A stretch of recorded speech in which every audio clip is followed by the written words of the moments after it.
금융사 영업팀장으로 일하는 내 하루는 언제나 분주했다. 오전에 팀 미팅부터 저녁에 고객 접대까지 홀로 오피스에 남아 수치와 씨름하는 날들이 이어졌다. 집에 돌아오면 이미 9시를 넘기기 일쑤였고 아내 윤서와 9살 아들 서준은 대부분 저녁을 먹은 후였다. 그래도 서준이가 자기 전에 아빠 얼굴을 볼 수 있다는 것만으로도 감사했다. 변화는 서준이 초등학교 2학년이 되던 3월부터였다. 학교 학부모 단톡방을 통해 정보를 공유하자는 담임선생님의 제안에 윤서는 흔쾌히 동의했고 곧 햇살반 학부모님들 카카오톡 방에 초대되었다. 정수씨, 이번 담임선생님이 되게 열정적이신가 봐. 단톡방에 매일 공지사항이랑 아이들 활동사진 올려주셔. 처음에는 그저 학교 소식과 아이들 숙제 알림 정도로만 여겼다. 하지만 얼마 지나지 않아 윤서의 휴대폰은 쉼없이 울리기 시작했다. 밤 10시, 11시에도 카톡 알림음은 계속되었다. 처음에는 단순히 아이 교육에 열성적인 엄마들의 대화려니 했지만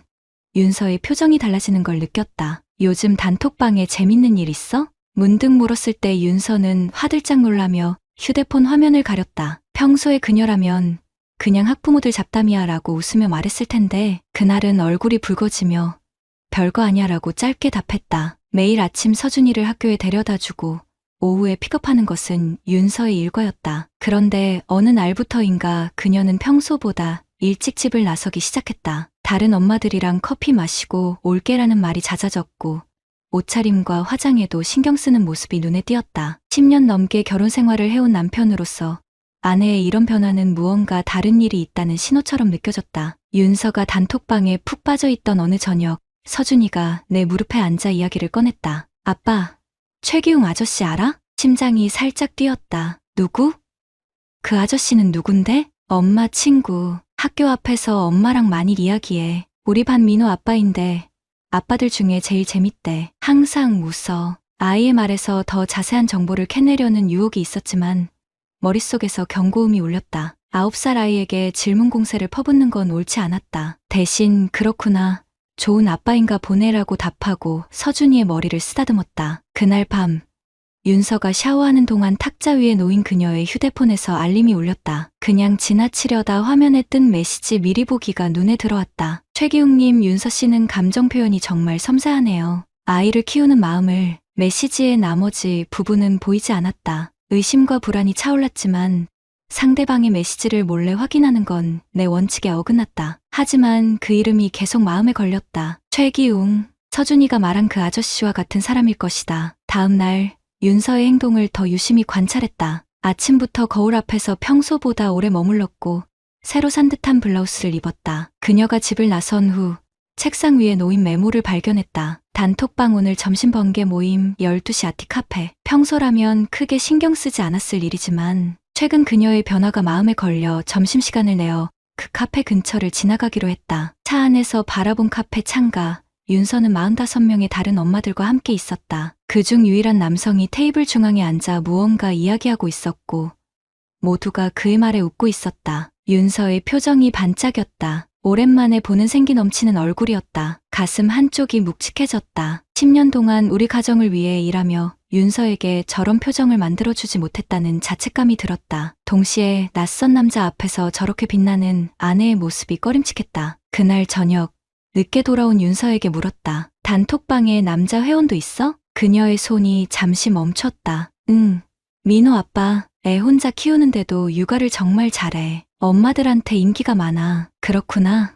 좋은 사람인가 보네. 윤서의 눈빛이 흔들렸다. 왜 갑자기 그런 걸 물어? 그냥 서준이가 얘기하던데. 윤서는 아무렇지 않은 듯 웃으며 대화를 마무리했지만 그날 밤 내내 휴대폰을 놓지 않았다. 나는 이불 속에서 잠을 청하는 척하며 그녀의 얼굴을 바라봤다. 화면에 비친 푸른빛이 그녀의 얼굴을 비추는 동안 낯선 불안감이 내 가슴을 조여왔다. 우리 가정에 균열이 생기기 시작한 걸까? 의심은 잠에 들지 못했다. 매일 밤 윤서가 휴대폰을 보며 웃는 모습이 내 안의 불안을 키웠다. 그녀가 단톡방에서 나누는 대화가 궁금해졌지만 아내의 사생활을 침해하고 싶지는 않았다. 그것이 내 원칙이었다. 한 달쯤 지났을까? 윤서의 외출이 더 잦아졌다. 서준이를 학교에 데려다주고 학부모 모임이라며 오후까지 돌아오지 않는 날이 많아졌다. 그동안 늘 정확히 6시에 저녁을 차려놓던 그녀가 요즘은 저녁 준비도 소홀했다. 냉장고에 간단히 데워 드세요. 메모와 함께 반찬통만 남겨두는 날이 늘었다. 요즘 모임이 많아진 것 같네. 어느 저녁 늦게 돌아온 윤서에게 말을 건넸다. 아, 응, 학교 봉사활동도 있고 엄마들끼리 육아 스트레스 푸는 시간도 필요하고. 그녀의 눈은 나를 똑바로 보지 않았다. 머리카락을 귀 뒤로 넘기는 손가락이 미세하게 떨렸다. 예전에 윤서라면 내 옆에 앉아 오늘 있었던 일들을 하나하나 들려주었을 텐데 서준이의 변화도 감지됐다. 늘 활발하던 아이가 요즘은 말수가 줄고 학교 숙제를 물어도 엄마한테 물어봐야 하는 대답만 돌아왔다. 어느 날은 담임 선생님에게서 전화가 왔다. 서준이가 요새 수업 시간에 집중을 못하고 친구들과 어울리는 것도 예전 같지 않아서요. 혹시 가정에 무슨 일이? 선생님의 말에 가슴이 철렁 내려앉았다. 아내의 변화가 서준에게까지 영향을 미치고 있었다. 그날 저녁 아이의 방에 들어가 이야기를 나눴다. 서준아, 요즘 학교 생활은 어때? 힘든 일 있니? 서준은 로봇 장난감만 만지작거리며 대답했다. 괜찮아. 그냥 엄마가 바빠서. 그 말이 가슴을 찔렀다. 서준이는 어머니의 부재를 느끼고 있었다. 내가 일에 치여 아이와 시간을 보내지 못하는 것도 미안했는데 윤서마저 아이에게 소홀해지고 있었다. 그날 밤 나는 용기를 내어 윤서에게 진지하게 물었다. 서준이가 요즘 너를 그리워하는 것 같아. 혹시 모임이 너무 많은 건 아닐까? 윤서의 얼굴이 굳었다. 정수 씨는 늘 일 핑계로 집에 안 오면서 나한테만 그런 소리 하는 거야? 나도 내 시간이 필요해. 10살 가까이 된 아이 엄마인데 내 인생도 있다고. 갑작스런 반발에 할 말을 잃었다. 윤서가 이렇게 나를 세우는 건 처음이었다. 그녀의 목소리에서 죄책감과 방어적인 태도가 느껴졌다. 그날 이후 윤서는 오히려 더 자주 외출했고 휴대폰을 더 꼭 끌어안았다. 5월 초 서준이의 학교 학부모 참관 수업이 있었다. 내가 회사 일정을 조정해 참석하겠다고 하자 윤서는 굳이 둘 다 갈 필요 있어? 내가 다녀올게라며 거절했다. 하지만 아들을 위해 꼭 가고 싶었다. 처음으로 그녀의 반대를 무릅쓰고 참석을 고집했다. 교실에 들어서자 다른 학부모들이 이미 자리에 앉아 있었다. 윤서의 표정이 어색했다. 수업이 끝나고 복도로 나왔을 때 한 중년 여성이 다가와 인사를 건넸다. 박정수 씨죠? 민석이 엄마예요. 처음 뵙네요. 머쓱하게 인사를 나누는데 그녀가 의미심장한 눈빛으로 말을 이었다. 아내분이 항상 학교 행사에 열심히 참여하시더라고요. 특히 최기웅 씨랑은 가까워 보이던데. 뒤에서 윤서가 황급히 끼어들었다. 자기야, 우리 이제 가자. 서준이 배고프대. 차 안에서 윤서에게 물었다. 기웅 씨랑 자주 만나? 그녀는 창밖만 바라보며 대답했다. 단톡방 회원이니까 가끔 보지. 그날 밤 더는 참을 수 없었다. 윤서가 샤워하는 동안 마침내 그녀의 휴대폰을 들었다. 암호가 걸려 있었지만 서준이의 생일형이로 넣으니 열렸다. 카카오톡을 열고 최기웅과의 대화방을 찾았다. 심장이 거세게 뛰었다. 손가락이 떨려 스크롤하기 어려웠다. 대화 내용은 처음엔 단순한 육아 이야기로 시작되었지만 점차 개인적인 대화로 변해갔다. 기웅 윤서 씨는 표현력이 남달라요. 그렇게 마음이 섬세한 사람이 육아만 하기에는 아깝다는 생각이. 윤서 그런 말 들으니 위로가 돼요. 요즘 너무 지쳐서. 기웅 육아 스트레스 심한 날. 커피 한 잔 어때요? 이야기 들어드릴게요. 메시지는 점점 더 친밀해졌다. 기웅 당신 잘못 아니에요. 누구라도 무너질 수 있어요. 오늘 많이 울었죠? 윤서 당신만 내 마음 알아주는 것 같아요. 위로의 메시지가 점차 만남의 약속으로 바뀌었고 결국 4월 중순부터는 명백한 외도의 증거들이 나타났다. 기웅 오늘 만난 호텔. 우리의 비밀 장소가 됐네요. 윤서 조심해야 해요. 하지만 당신 곁에 있으면 너무 행복해. 눈앞이 캄캄해졌다. 마른 세수를 하듯 얼굴을 몇 번이고 쓸어내렸다. 온몸이 떨렸다. 10년 넘게 함께한 아내, 서준이의 엄마가 낯선 남자와 화장실에서 토할 것 같은 느낌이 들었다. 샤워실 물소리가 멈췄다. 급히 휴대폰을 제자리에 놓고 침대에 누웠다. 윤서가 방에 들어왔을 때 나는 잠든 척했다. 하지만 내 안에서는 폭풍이 일고 있었다. 내일부터 모든 증거를 수집해야겠다고 다짐했다. 이 배신을 그냥 넘길 수는 없었다. 사랑했던 아내가 이제는 낯선 사람이 되어 내 옆에 누워 있었다. 이튿날 아침, 난 평소보다 일찍 일어났다. 어젯밤의 충격에도 불구하고 머리는 이상할 정도로 맑았다. 윤서는 아직 자고 있었다. 그녀의 얼굴을 바라보니 가슴 한쪽이 찢어지는 느낌이었다. 10년의 결혼 생활. 그 모든 추억과 신뢰가 순식간에 의문으로 변해 있었다. 출근 준비를 하는 척하며 집을 나서기 전 윤서의 핸드폰 비밀번호를 다시 확인했다. 20일.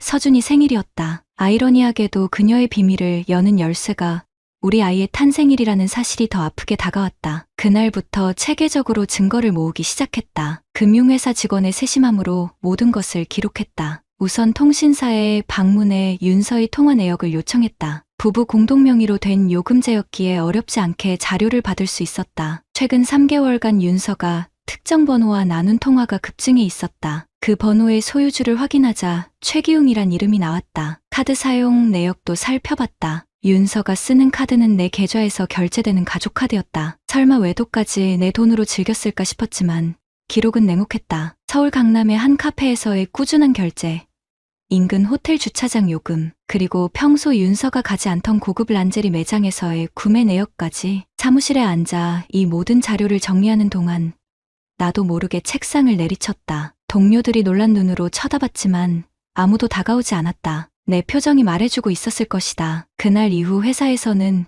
박 팀장이 요즘 큰 프로젝트 준비 중이라는 소문이 돌았다. 그래, 이건 내 인생 최대의 프로젝트였다. 가장 결정적인 증거는 GPS 위치 정보였다. 윤서의 휴대폰에는 가족 위치 공유 앱이 설치되어 있었다. 서준이의 안전을 위해 시작한 기능이었지만 지금은 아이러니하게도 가정을 무너뜨리는 진실을 밝히는 도구가 되었다. 지난 2달간의 위치 기록을 살펴보니 윤서가 학부모 모임이라고 말했던 시간대에 그녀는 강남의 특정 호텔 근처에 있었던 날이 여러 번 있었다. 증거를 모으는 일주일 동안 윤서를 대할 때마다 가슴이 찢어지는 듯했다. 그녀의 거짓말, 미소, 늦은 귀가를 모두 알면서도 평소처럼 행동해야 했다. 밤에는 그녀의 숨소리를 들으며 천장만 바라봤다. 복수심과 상실감, 분노와 슬픔이 뒤섞여 잠을 이루지 못했다. 서준이의 상태도 계속 악화됐다. 담임 선생님으로부터 또 연락이 왔다. 서준이가 수학시험에서 많이 틀렸어요. 평소 성적에 비해 너무 떨어져서요. 또 요즘은 쉬는 시간에 혼자 있는 경우가 많아요. 이 모든 것이 우리 아이에게까지 상처를 주고 있다는 사실이 견딜 수 없었다. 서준이의 방에 들어가 책상 위에 놓인 공책을 살펴봤다. 한때 깔끔했던 필기가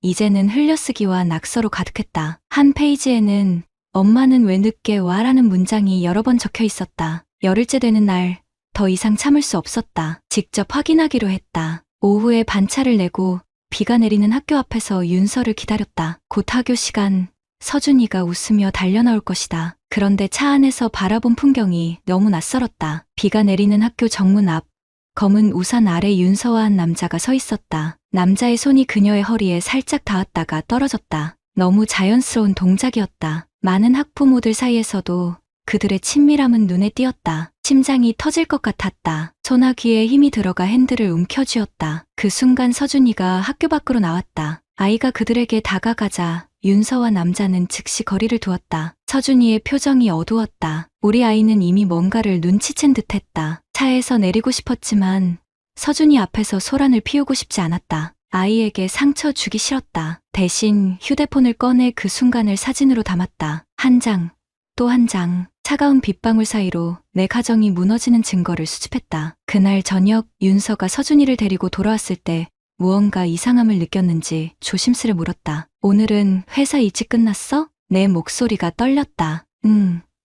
업무가 일찍 마무리됐어. 윤서는 더 묻지 않았다. 서준이는 평소와 달리 내게 다가와 안겼다. 마치 무언가를 직감한 듯했다. 아이의 작은 손이 내 셔츠를 꽉 쥐었다. 그 주말 결정적인 기회가 왔다. 윤서가 학부모 연수라며 하루 종일 집을 비운다고 했다. 그녀가 나간 후 휴대폰 복구 소프트웨어를 구입해 집에 있던 그녀의 오래된 백업폰을 확인했다. 삭제된 메시지들, 사진들, 위치 기록까지 모든 퍼즐이 맞춰졌다. 특히 충격적이었던 건 최기웅이 단톡방의 다른 엄마들과도 비슷한 메시지를 주고받았다는 증거였다. 우연히 화면에 잡힌 대화 내용에서 그는 다른 여성에게도 당신만이 나를 이해해요라는 똑같은 말을 사용하고 있었다. 이 남자는 시스템적으로 육아에 지친 엄마들에게 접근하는 패턴을 가지고 있었다. 모든 증거를 프린트해 파일에 정리했다. 통화 기록, 메시지 내용, 위치 정보, 카드 사용 내역, 그리고 학교 앞에서 찍은 사진까지. 차가운 분노가 내 전신을 감쌌다. 더 이상 주저할 이유가 없었다. 이제 행동해야 할 시간이었다. 그날 밤,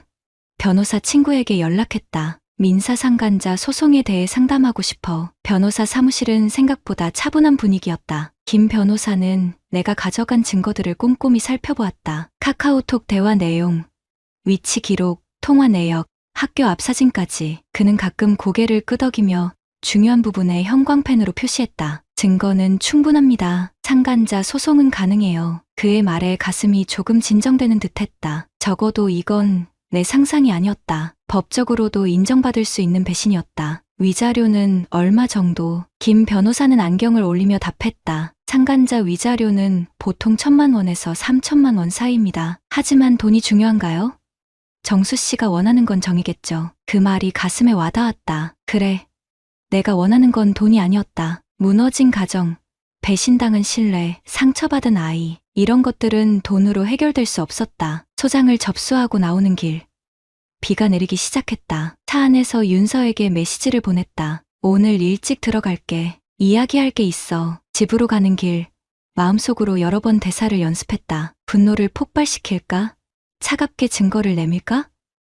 무엇이 서준이에게 덜 상처가 될까? 어떤 방식이든 오늘 밤 모든 것이 끝날 것이다. 서준이는 학원에 있었다. 평소라면 9시쯤 돌아올 터였다. 그 전에 윤서와 대화를 마무리해야 했다. 집에 도착했을 때 윤서는 부엌에서 저녁을 준비하고 있었다. 평소와 다른 분위기를 감지했는지 그녀의 눈빛이 불안해 보였다. 왜 이렇게 일찍 왔어?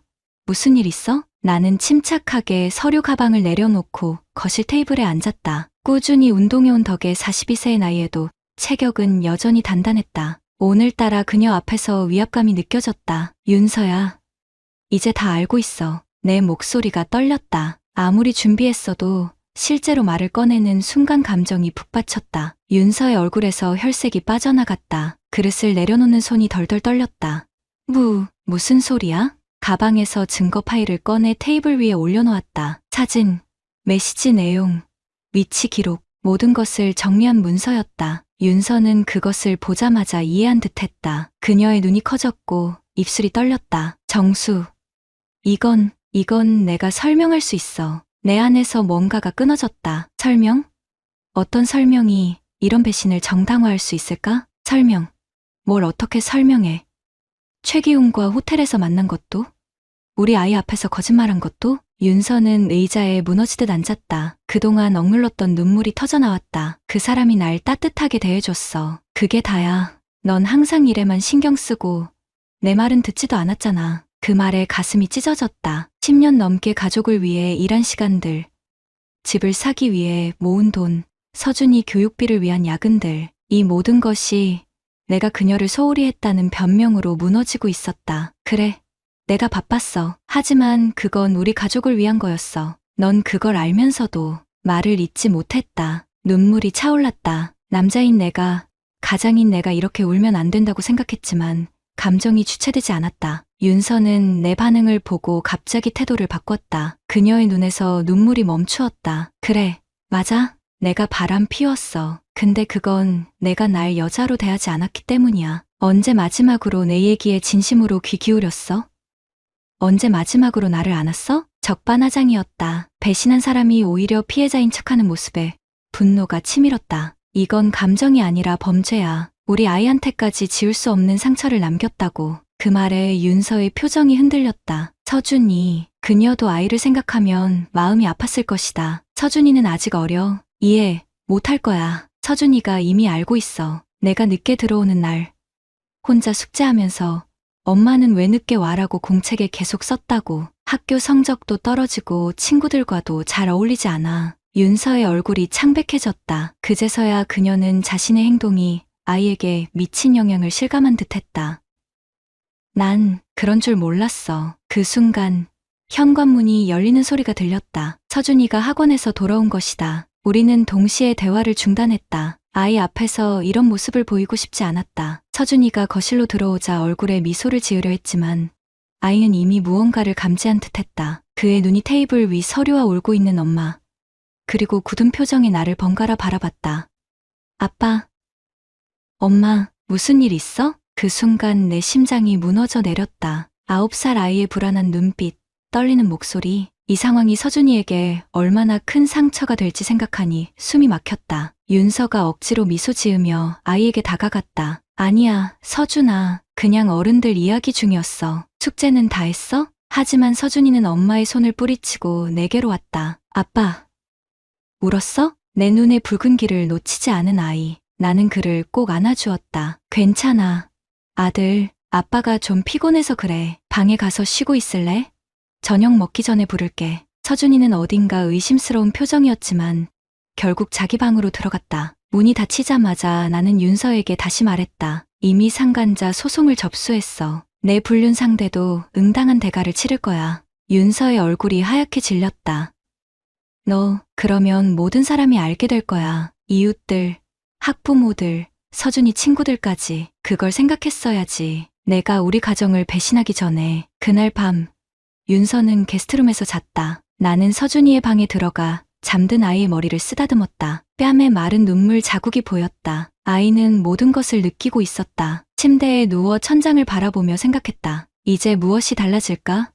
소송은 이미 시작됐고 우리 가정은 돌이킬 수 없는 강을 건넜다. 그래도 한 가지는 확실했다. 내가 서준이의 곁을 절대 떠나지 않을 것이라는 사실. 민사 소송이 시작되고 2달, 우리 가정의 일상은 완전히 달라졌다. 윤서는 게스트룸에서 생활했고 나는 서준이 방 옆 작은 방으로 옮겼다. 한 지붕 아래 살면서도 우리는 이방인이 되었다. 재판은 예상보다 빨리 진행됐다. 법원은 내가 제출한 증거들을 검토한 후 최기웅에게 2,500만 원의 위자료를 지급하라는 판결을 내렸다. 놀랍게도 그는 항소하지 않고 판결을 받아들였다. 아마도 더 많은 사실이 공개되는 것이 두려웠을 테다. 재판 과정에서 더 충격적인 사실이 드러났다. 최기웅은 햇살반 단톡방뿐 아니라 다른 학년 단톡방에도 가입해 있었고 윤서 외에도 2명의 다른 여성과 비슷한 관계를 맺고 있었다. 그의 수법은 항상 같았다. 먼저 공개 단톡방에서 육아에 헌신적인 아빠로 이미지를 구축한 후 감정적으로 취약해 보이는 엄마들에게 개인적으로 접근하는 것이었다. 당신을 진심으로 이해하는 사람은 나뿐이에요. 그가 모든 여성에게 보낸 메시지는 거의 동일했다. 법정에서 그의 휴대폰 기록이 공개되었을 때 윤서의 표정이 창백해졌다. 그녀는 자신이 특별한 존재가 아니었음을 그제서야 깨달은 듯했다. 학교와 동네에 소문이 퍼지는 건 시간 문제였다. 처음에는 학부모 단톡방에서 윤서가 갑자기 탈퇴했다는 것으로 시작됐다. 누군가 윤서 씨가 왜 갑자기 나갔지? 라고 물었고 다른 누군가가 수군거림을 시작했다. 재판 기록은 공개되지 않았지만 학교 앞에서 목격담이 퍼지기 시작했다. 어느 날 저녁 서준이가 학교에서 울면서 돌아왔다. 친구들이 엄마 욕해. 가슴이 찢어지는 고통이었다. 그날 밤 나는 서준이를 품에 안고 오래 토닥였다. 9살 아이가 감당하기에는 너무 큰 상처였다. 다음 날 서준이의 담임 선생님에게 연락이 왔다. 아이가 학교에서 싸움을 했다는 것이다. 자기 엄마를 비난한 아이의 얼굴을 때린 것이다. 서준이는 교실 뒤에 앉아 울고 있었다. 아빠가 데려갈게요. 학교에 도착했을 때 윤서도 이미 와 있었다. 그녀의 눈은 부어 있었다. 우리는 몇 주 만에 처음으로 함께 교무실에 앉았다. 담임 선생님은 상황을 이해한다는 듯 조용히 말했다. 서준이가 당분간 마음의 안정이 필요할 것 같습니다. 혹시 전학도 고려해 보셨나요? 그 말이 현실을 깨닫게 했다. 우리의 상처는 서준이에게까지 번지고 있었다. 이 동네, 이 학교에서 아이가 계속 상처받을 수는 없었다. 집으로 돌아오는 차 안에서 서준이는 뒷자리에 조용히 앉아 있었다. 백미러로 보니 그의 눈에는 어른스러운 슬픔이 깃들어 있었다. 너무 일찍 성장해버린 아이였다. 윤서는 소송 이후 급격히 야위었다. 한때 활기차게 웃던 그녀의 얼굴에는 이제 깊은 주름이 패었다. 학교 앞은커녕 동네 마트에도 나가지 못했다. 마음의 상처보다 더 힘든 건 사회적 고립이었다. 친하게 지내던 이웃들은 더 이상 인사도 건네지 않았고 단톡방에서 그녀의 이름은 금기어가 되었다. 법적인 책임은 최기웅이 졌지만 사회적 처벌은 윤서에게 더 가혹했다. 바람핀 엄마라는 낙인은 그녀를 완전히 고립시켰다. 그러나 그 모든 과정에서 나는 묘한 연민을 느꼈다. 미워해야 할 사람이 너무 작게 무너져 내리는 모습을 보는 것은 승리감이 아닌 공허함을 남겼다. 소송이 끝난 후 윤서가 처음으로 진심 어린 사과를 했다. 거실에서 나를 기다리고 있던 그녀는 울먹이며 말했다. 정말 미안해. 내가 잘못했어. 우리 서준이한테 이런 상처를. 그녀의 사과는 진심이었다. 뒤늦게 깨달은 자신의 잘못을 인정하는 그 순간 내 마음속 분노도 조금씩 누그러졌다. 용서와는 아직 거리가 멀었지만 서준이를 위해서라도 대화는 필요했다. 결국 우리는 경기도의 다른 지역으로 이사하기로 결정했다. 서준이에게 새로운 환경, 새로운 시작이 필요했다. 윤서는 아이와 떨어지고 싶지 않았지만 서준이의 상태를 생각하면 당장은 내가 아이를 키우는 것이 나을 것 같았다. 우리는 주말마다 윤서가 서준이를 만날 수 있도록 하는 임시 합의를 했다. 새 집으로 이사하기 전날 밤, 윤서는 짐을 정리하다가 예전 가족 앨범을 발견했다. 서준이가 태어났을 때 첫 돌잔치, 유치원 소풍, 행복했던 순간들이 고스란히 담겨 있었다. 그녀는 사진 앞에서 무릎을 꿇고 오래도록 울었다. 서재에서 그 모습을 지켜보며 복잡한 감정이 밀려왔다. 미움, 연민, 그리고 지나간 시간에 대한 아쉬움. 10년이 넘는 결혼 생활이 이렇게 무너질 줄은 누구도 예상하지 못했다. 이사 당일 트럭에 마지막 짐을 싣는 동안 윤서가 내게 다가왔다. 그녀의 손에는 작은 쪽지가 들려 있었다. 서준이한테 줘. 매일 보고 싶지만 지금은 아이가 안정을 찾는 게 중요하니까. 윤서의 눈에는 눈물이 고여 있었지만 그녀는 이제 결정을 받아들인 듯했다. 내가 지켜본 그녀의 마지막 모습은 아파트 현관에 서서 작게 손을 흔드는 뒷모습이었다. 새 집에 도착해 서준이의 방을 정리해주면서 윤서의 쪽지를 아이에게 건넸다. 서준이는 어머니의 편지를 조용히 읽더니 베개 밑에 고이 넣었다. 아이의 표정에서 상처와 그리움이 동시에 느껴졌다. 엄마는 언제 우리랑 같이 살 수 있어? 아이의 질문에 명확한 답을 줄 수 없었다. 대신 서준이를 꼭 안아주었다. 그날 밤 새집 창문으로 별을 바라보며 생각했다. 상처는 시간이 지나도 완전히 아물지 않을 것이다. 하지만 서준이를 위해, 그리고 어쩌면 우리 모두를 위해 앞으로 나아가야 했다. 내 휴대폰에 메시지가 도착했다. 윤서였다. 서준이 잘 잤는지 알려줘요. 그리고 언젠가 우리 가족이 다시 함께할 수 있을까요? 그 질문에 바로 답하지 않았다. 단톡방에서 시작된 균열이 우리 가정을 무너뜨렸지만 서준이가 있는 한 우리는 여전히 연결되어 있었다. 톡방은 나가면 그만이지만 가족은 나갔다 해도 완전히 끝나지 않는다는 것을 이제야 깨달았다. 구독자님들, 오늘 사연 댓글로 공유해 다른 분들과 함께 의견 나눠보세요. 저도 읽어보며 소통하겠습니다.